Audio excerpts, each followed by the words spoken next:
Muy buenas, la próxima Liga 322 se llama Trialot Ancestor y comenzará el 18 de agosto en PC y el 23 de agosto en consola. Se trata de una mecánica de un estilo que vamos a poder encajar entre el Touches y el MOBA, que transcurre fuera de mapas y en la que nos enfrentaremos a diferentes tribus de la facción Karui a través de torneos. En este vídeo os voy a explicar el funcionamiento de la mecánica y todo lo que nos han contado en torno a ella.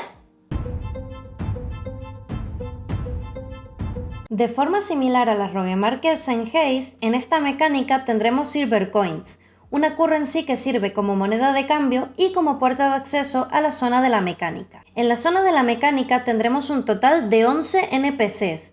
Habrá un cacique por cada una de las 10 tribus Karui que participan en los torneos, y Navali, que nos gestionará el acceso a estos torneos. Más adelante entraremos en detalles del uso de estos NPCs. La mecánica. A través de Navali podremos inscribirnos en torneos. En cada torneo debemos enfrentarnos a un total de 10 tribus Karui e ir ganando los combates para acceder al premio final. Cada Silver Coin nos permite el acceso a un combate. En cada ronda podremos escoger contra qué tribu queremos competir, y esta elección se basará principalmente en lo que nos ofrece como premio cada uno de esos combates. El combate es al mejor de 3, es decir, si perdemos una ronda no pasa nada, pero si perdemos 2 estaremos descalificados del torneo.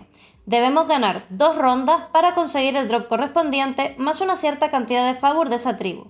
Hablaremos de este favor más adelante. Cuando muere algún guerrero durante la batalla, reaparece unos segundos después en el tótem de su base. Ojo, han tenido en cuenta que en Hardcore esto supone un problema evidente para el jugador, por lo que morir durante la mecánica no será permanente. Tu personaje también reaparecerá junto al tótem a los pocos segundos de haber muerto. Cuando destruyamos tótems, los guerreros morirán instantáneamente y no podrán reaparecer, así que básicamente el combate lo ganará aquel equipo que destruya primero los tótems del equipo contrario.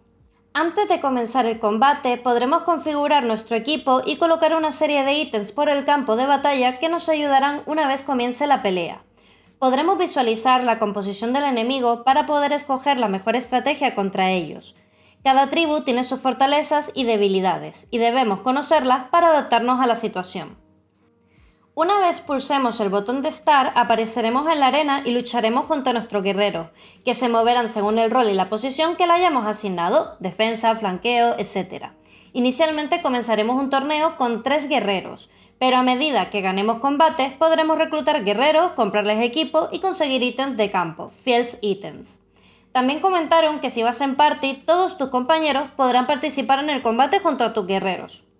Una vez hayamos acabado el torneo, empezaremos uno nuevo desde cero, es decir, no se conservarán los guerreros, ni su equipo, ni los ítems de campo. Pero poco a poco, con cada torneo, iremos subiendo de ranking y las recompensas serán mejores. Además, al ganar un torneo, Ginecora nos hará escoger entre una selección de 3 rewards exclusivas, pero hablaremos de todos los otros exclusivos de la mecánica más adelante. Reclutar y conseguir equipo e ítems de campo. Cuando vencemos una tribu, como hemos comentado antes, recibiremos el drop correspondiente más una cantidad de favor. El favor que ganamos con una tribu solo se puede gastar en dicha tribu, es decir, existen 10 tipos de favor y se pueden gastar en cada una de las tiendas de los 10 NPCs caciques que comentábamos al principio. Estos NPCs nos ofrecerán 3 tipos de compras. 1. Reclutar guerreros. Cada tribu tiene unos guerreros, que como hemos dicho también antes, tienen sus fortalezas y debilidades. Tendremos que ver cuáles nos convienen más según la estrategia que queramos seguir en los combates. Durante la presentación pudimos ver algunos ejemplos. Titanic Ciel, una especie de tortuga muy lenta pero que aguanta muchos golpes. Tuatara, otro tipo de monstruo, con un rol más equilibrado y rápido que el anterior. Además nos han dicho que en una de sus versiones tiene una habilidad de sigilo con la que podemos flanquear hacia la base enemiga.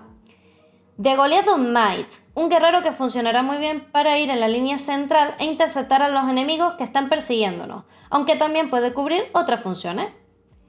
2. Comprar equipo. Habrá una serie de ítems que podremos asignar a nuestros guerreros para aumentar su poder o defensa durante la batalla. No está confirmado, pero por la interfaz mostrada es posible que cada guerrero solo pueda llevar una pieza de equipo. 3. Comprar ítems de campo, Field Items. Son una serie de ítems que podremos colocar en el campo de batalla para consumirlos durante el combate. Durante la presentación nombraron que podrán hacer cosas como revivir a uno de nuestros guerreros o curar a todo el equipo. Si colocamos uno de estos ítems pero no lo usamos, persistirá para la siguiente ronda, pero como hemos dicho, serán borrados tras finalizar el torneo. Recompensas exclusivas de la mecánica. Cada vez que nos enfrentemos a una tribu, podremos recibir una cantidad de favor determinada y un drop que visualizaremos antes de acceder al combate. Este drop puede ser genérico, currency, ítems, jewel, etc. Pero también podremos conseguir reward que son exclusivas de la mecánica.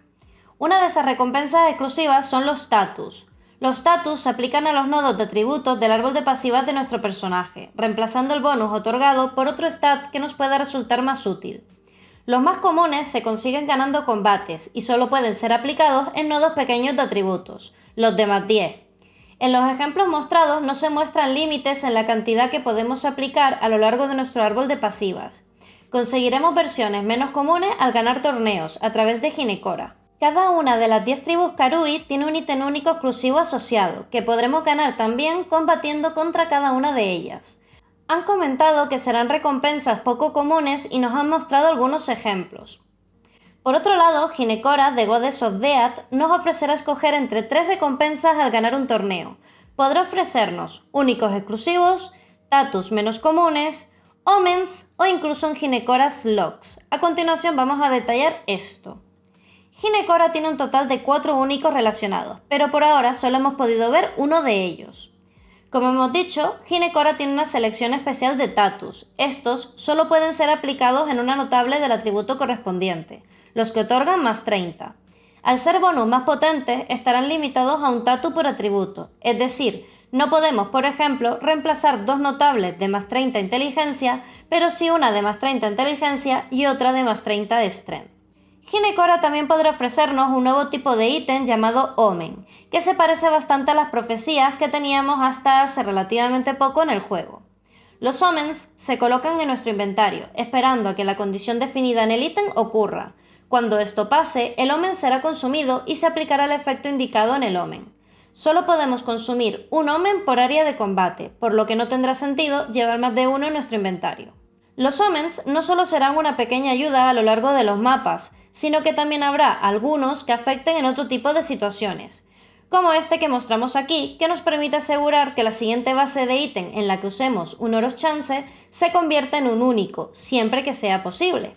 Finalmente, el otro nuevo tipo de ítem que nos ofrecerá Ginecora se llama Ginecora's Locks. Se trata de un mechón de su pelo que nos dará la capacidad de prever el resultado de la siguiente modificación de crafting que queramos hacer.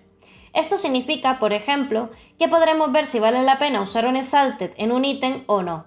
Tendremos que esperar a la liga para saber cómo será el proceso de usar este ítem exactamente. También estoy pensando hacer un pequeño post en el rincón hablando resumidamente del lore que hay alrededor de este ítem y la relación entre Naval y Ginecora, por si os interesa conocer más sobre el tema. Todos estos ítems de los que hemos hablado serán tradeables, por lo que habrá que estar atentos a los precios en el market. En el siguiente vídeo hablaremos de otras novedades que llegarán al core del juego con esta actualización 3.22, como nuevas gemas, keystones y la vuelta de Sanctum adaptada al core. Si te ha quedado cualquier duda, déjamelo en los comentarios. También déjame saber si te ha gustado la mecánica que han presentado esta liga. Os recuerdo que tenemos activo un objetivo de donaciones en Ko-fi para poder ir a la Gamescom en Colonia. Gigi estará allí y me gustaría poder ir a probar la demo de PoE 2 y traeros todo el contenido posible al canal y al rincón. Cualquier ayuda, por poca que sea, se agradece un montón. Y si os ha gustado el vídeo, no olvidéis darle like y campanica. ¡Chao, chao!